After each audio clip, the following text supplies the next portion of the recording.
At eto na nga po yung panghuli nating tatalakayin sa ating PMDA kung saan magpo-focus tayo sa physical. Dito nga po ay meron tayong tinatawag na masi-masing malala.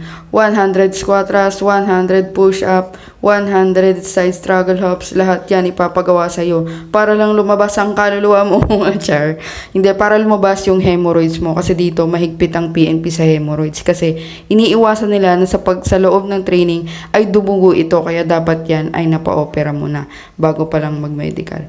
Bold malala, syempre, hubad kung hubad yan. Pag sinabing hubad, pag sinabi ng doktor hubad, maghuhubad ka talaga, wala kang ititira kahit panty. Walang hiya-hiya, lahat huhubarin at bubuka ka doon ng malala. Pag sinabing buka, buka ka lang. So, ganyan yung mga pinagdadaanan natin sa PNP, lalong-lalo na sa medical. So, wala nang hiya-hiya dyan.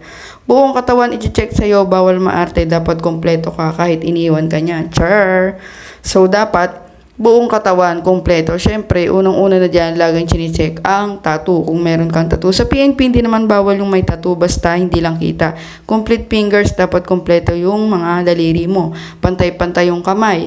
Kung may surgery ka, siyempre, tatanungin ka kung meron kang tahi kung gano'n nakatagal yun. Kasi baka mamaya dun pa yun magka-problema pa sa loob ng training. So, ayun. Yun yung mga dapat tandaan natin. So, to all aspiring police officer, galingan nyo. At God is always with you. So,